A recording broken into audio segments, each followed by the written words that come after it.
Welcome to a deep dive. We're jumping straight into, well, a really fascinating time in a little one's life. Those months between 16 and 18. This is, when you really start to see them figuring things out for themselves, Yeah. becoming more of an independent thinker, I guess you could say. Exactly. Yeah.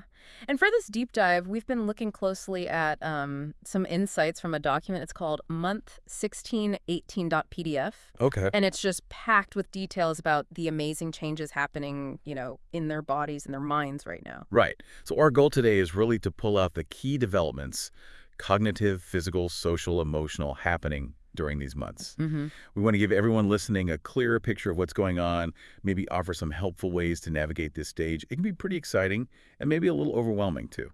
Definitely both. So That's if right. you're living with a toddler this age, or you're just curious, this should hopefully shed some light. Great. So let's start with what people are probably noticing first, the big physical and cognitive leaps. Yeah, absolutely. You'll likely see huge progress in how they move. I mean, that wobbly walk starts turning into, well, running. Aha. Yes. Running everywhere. And climbing. Suddenly they're trying to get on top of everything, maybe attempting little wiggles that look like dancing, and definitely starting to throw things. The throwing phase. Yeah. Yes. With, let's say, variable accuracy. Exactly. It's amazing, though, how quickly they gain that motor control, isn't it? It really is. And it's not just the big stuff, right? The fine motor skills are exploding too. Totally. Think about scribbling. It starts looking a bit more purposeful. Or managing to turn the pages of a board book, which is harder than it looks.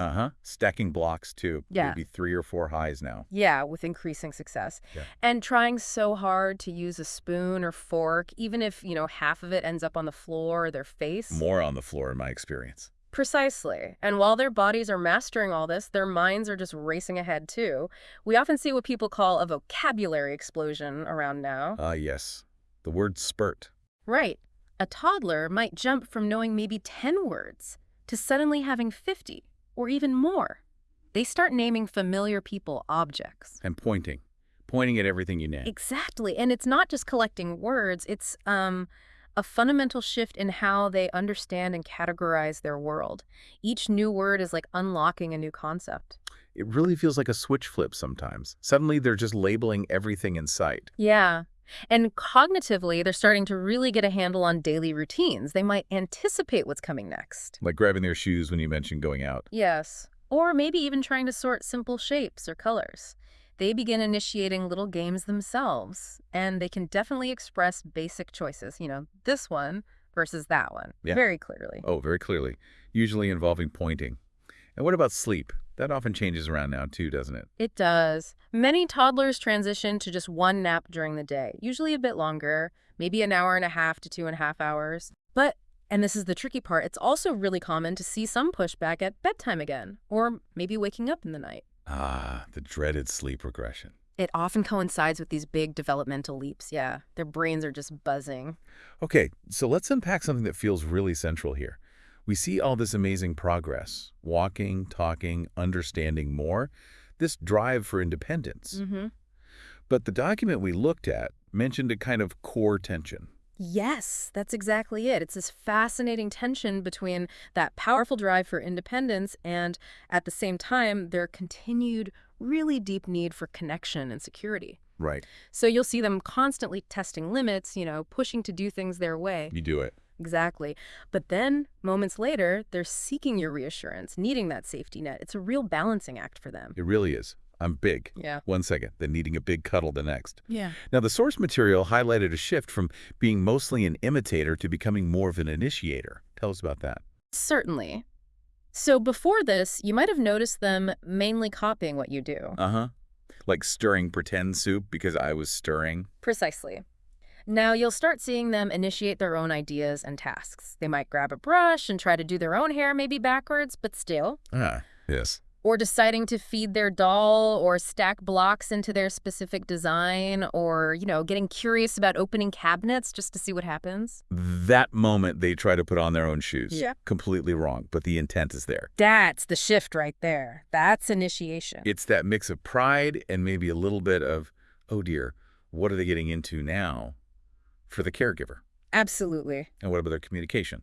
The document mentioned more intentional speech. Yes, that earlier babbling starts to really transform into more purposeful naming of things, people. They begin actively asking for what they want. Sometimes quite directly, like little demands. Sometimes, yes. It's a big step up in expressing their needs and desires effectively, or at least trying to. And with all this new mobility and initiative, it sounds like they're also starting to take more physical risks. Oh, definitely.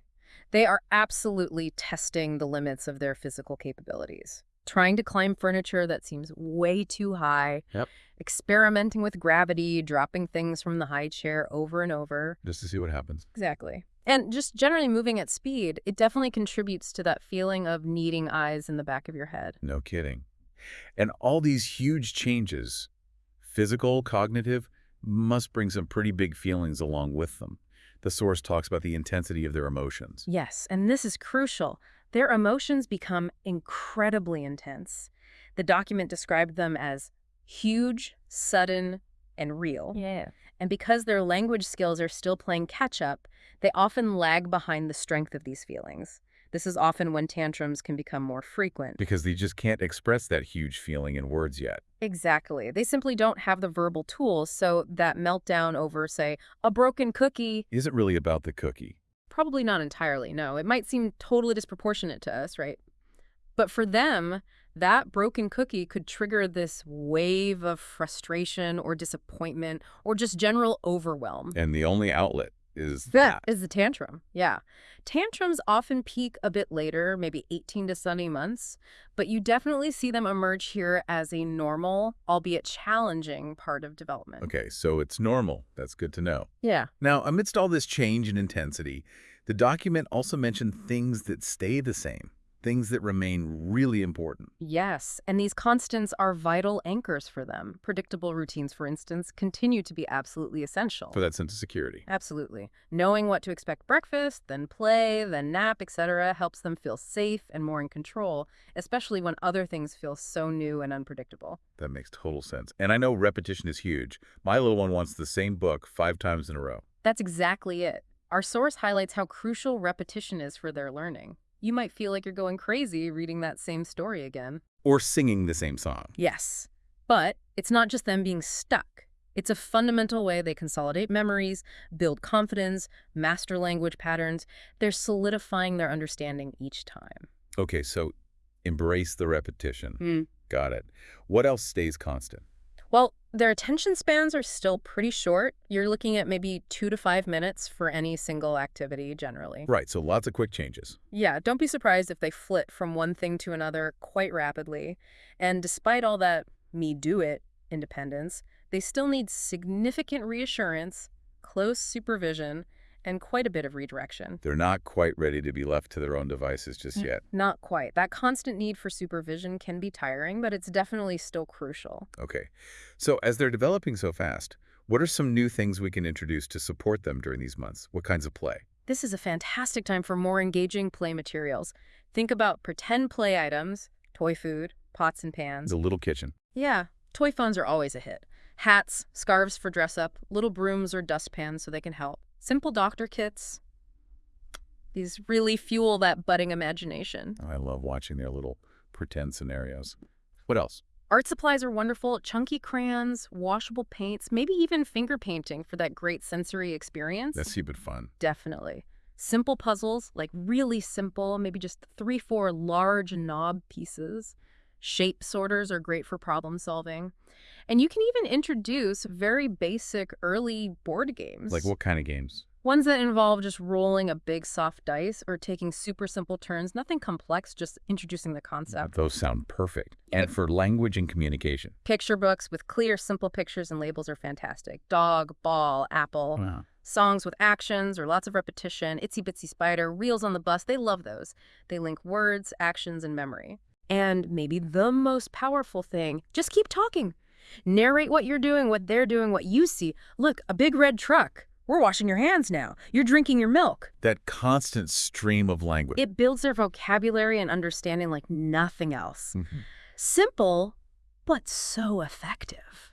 And what about getting them involved in actual daily routines? Oh, absolutely. This is the perfect age to start making them feel like little helpers. A step stool at the sink for hand washing. So they can reach. Exactly. You can introduce a potty chair or a toddler seat on the toilet just for familiarization. No pressure, just getting used to it. Okay. And giving them tiny jobs, throwing their diaper in the bin, bringing you their socks, maybe wiping their tray after eating it, fosters that sense of competence and contribution. Those are great practical tips. Now, looking at the flip side, are there key developmental milestones we should be watching for around 18 months? Things that might suggest checking in with a professional. Yes. It's always important to remember development is a spectrum. Every child is different. But generally, by 18 months, there are things we expect to see emerging. Our source material highlighted a few potential red flags to be aware of. Like what? Things like not yet walking independently, or having no spoken words at all, or not using any meaningful gestures like pointing or waving to communicate. Okay. Also, not showing any interest in imitating actions or engaging in simple pretend play, or maybe a real lack of interest in interacting with people or even toys, Right. and not being able to follow very simple one-step directions like give me the ball, or not pointing to familiar objects when you name them. So if a child isn't walking or isn't saying any single words with meaning by 18 months, that's a good point to maybe have a chat with their doctor. Exactly. While there's definitely a range, the emergence of those basic social communication skills, some motor engagement and imitation, those are important indicators by this age. If parents have any concerns, really, it's always best to reach out to their pediatrician or a child development specialist. That's really valuable advice. Okay, let's shift gears a bit and talk about navigating some of the trickier parts of this stage. The document had some pointers on maybe what not to do or what to avoid expecting. Right. One key thing is try not to expect consistent behavior. It's just not realistic at this age. Because they fluctuate so much. Exactly. Their moods, their energy, even what they seem capable of doing can change drastically day to day, even hour to hour. It depends so much on sleep, hunger, stimulation levels. Oh, absolutely. Just when you think you've got a pattern, poof, it's gone. What else should we maybe avoid? The document advises caution with using timeouts as the automatic response for every single meltdown. Why is that? Because at this age, they're still learning to manage those huge emotions. They often need what's called co-regulation, basically, your calm presence and support to help them calm down. Isolation can sometimes make things worse when they're already overwhelmed. That makes sense. Yeah, They need help with the feeling, not to be sent away because of the feeling. precisely. What about the sheer number of activities we might schedule for them? Is there a risk of overdoing it? Yes, the document suggests being mindful of overloading them with too many structured activities. Classes and groups can be fun, sure, but But maybe not back to back. right, that open-ended, unstructured playtime just messing around with blocks or pots and pans or digging in the sand is often far more valuable for their development right now. It allows for creativity, problem solving, following their own interests. So less scheduling, more just hanging out and playing. Pretty much. And finally, try to reframe their frequent no-amiss. Ah, the dreaded no phase. It can feel really defiant, can it? But often it's less about deliberate rebellion and more about them feeling emotionally overloaded in that moment, or maybe just trying to assert that newfound independence we talked about. No is a powerful word they've discovered. That's a much more helpful way to think about it. Okay, let's dig into some of those notable traits the document mentioned. The idea that mini tantrums are often about processing big feelings really struck me. Yeah, it's a great insight. These smaller outbursts, the mini tantrums, are often how they physically process feelings they just don't have words for yet. So the meltdown over the banana breaking in half. Might seem totally irrational to us, but for them it could be the only way to express that sudden frustration or disappointment, or maybe just the fact that they're tired and that was the last straw. So the banana is the trigger, but the Mhm. reaction is about something bigger they can't articulate. Often, yes. And again, while those really intense tantrums might peak a bit later, these smaller emotional waves are definitely normal right now. It's not really about the banana. Okay, and this leads into that important distinction you mentioned earlier, emotional regulation versus control. Exactly. At 16, 18 months, toddlers simply are not capable of regulating their own emotions independently. That skill develops much later, usually around age 3 or even beyond. So they rely on us. They rely on co-regulation, which is essentially calming down with a supportive caregiver. But what does that look like in practice when the mid-meltdown? It can be really simple things, holding them close if they'll let you, rocking them gently, using simple words to label the feeling. I see you're really mad right now. It's frustrating when the blocks fall down. So acknowledging the feeling. Yes. And just staying calm and present with them through the emotion, rather than trying to immediately stop it or distract them, letting them know the feeling is okay and you're there. That feels so much more connecting than just trying to shut it down. Okay, what about memory? The document said it really starts taking hold now. It does. It's exciting. You might notice they remember people they haven't seen for a little while, or they recognize familiar songs almost instantly. Or get excited when you turn onto the street where the park is. Exactly. That's memory kicking in. And they start making connections between events. That classic shoes on going outside is a perfect example. They're linking actions and outcomes. Those little connections are just brilliant to witness. Now, what about all the repeating? My toddler sometimes just repeats the last word I say. The document called it echolalia. Yes, echolalia. Repeating sounds, words, phrases. It's a totally normal and actually important part of language development right now. So it's not just being silly. Not at all. They're basically experimenting, trying out how words feel in their mouth, how they sound. They're practicing the rhythm and melody of language. It's like they're testing the waters of communication. Okay, that's reassuring. What about their social and emotional world beyond their own feelings?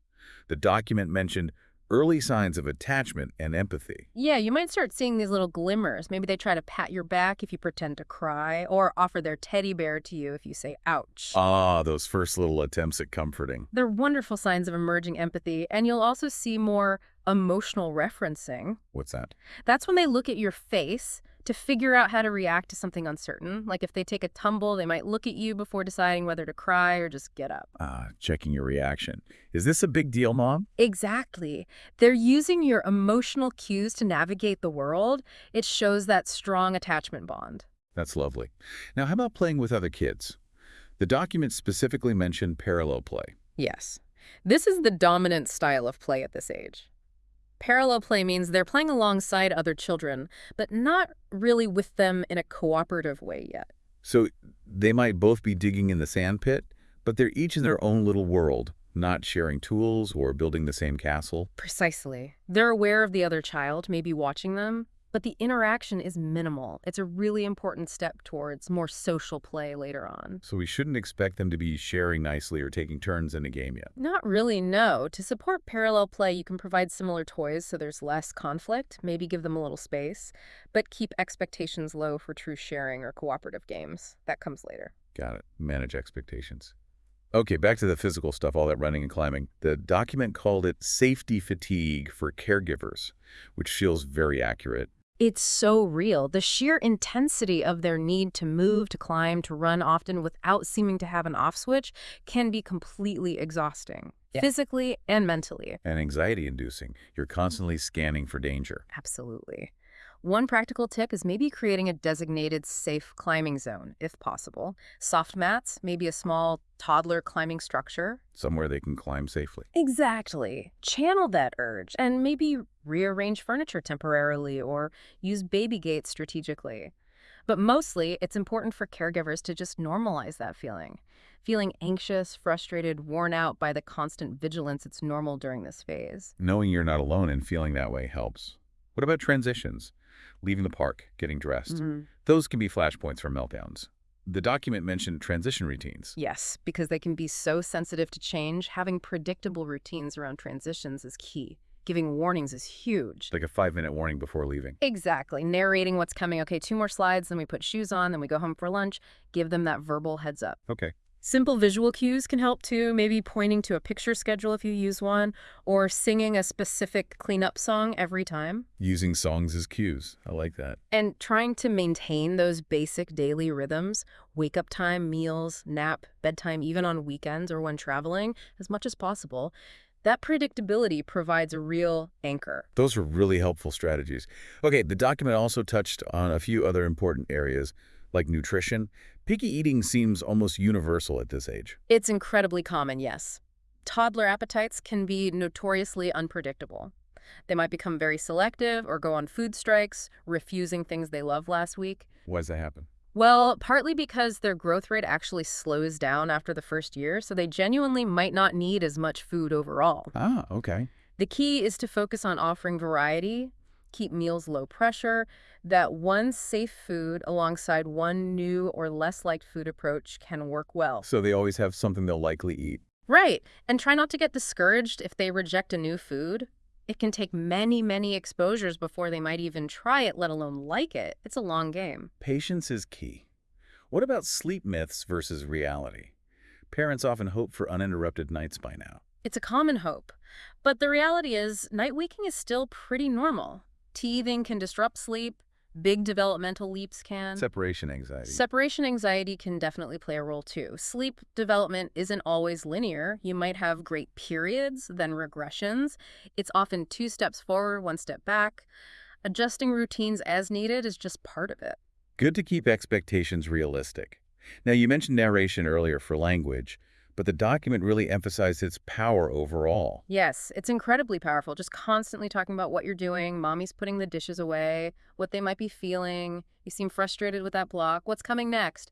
After your bath, we'll read a story. It connects words to everything. Exactly. It builds their understanding of the world, their vocabulary, their sense of sequence. It's like providing a running commentary on life that helps them make sense of it all. So keep talking. And related to that, the document noted they start remembering daily patterns. How can we use that? That's where routines become even more powerful. As they start remembering the sequence, first breakfast, then teeth, or after playing, we tidy up, you can leverage that. It builds habits. It builds habits, fosters predictability, gives them confidence because they know what to expect. It makes transitions smoother, too, as we discussed. Saying, remember, after lunch is nap time, helps them anticipate it. That makes sense. Using their growing memory to help structure the day. And let's be honest, parenting this age group is intense. The document acknowledged the caregiver exhaustion and suggested a caregiver corner. I love that phrasing. It's so important to acknowledge, isn't it? The stage is incredibly demanding physically, emotionally, mentally. Caregivers often feel touched out, overstimulated, like their own needs are constantly on the back burner. Totally depleted sometimes. Exactly. So creating that metaphorical caregiver corner, finding ways to carve out even tiny moments for yourself is crucial for avoiding burnout. What might that look like? It could be anything. Noise-canceling headphones for 5 minutes, actually signaling a short break, simple deep breathing exercises, making a point to connect with your own interests, your own identity outside of being mom or dad, setting boundaries where you can. Prioritizing your own well-being isn't selfish, it's essential. Such a vital reminder. Okay, let's talk mindset. The document offered some really helpful reframes for thinking about toddler behavior. Yes, one key one is shifting from seeing challenging behavior as deliberate willfulness or defiance. To seeing it as the development of their will, their sense of self. Exactly. They're figuring out who they are, what they want, how to make things happen. It's a natural developmental process, even if it comes out in ways that push our buttons sometimes. Thinking of it that way makes it feel less personal, maybe. It can, yeah. Another helpful mindset is understanding that clear boundaries combined with empathy creates emotional scaffolding. Scaffolding, like supporting their development. Precisely. The boundaries provide safety and structure we don't hit. The empathy helps them feel understood even when they're upset. I know you're angry, but hitting hurts. It helps them learn to manage emotions over time. Boundaries with empathy. Got it.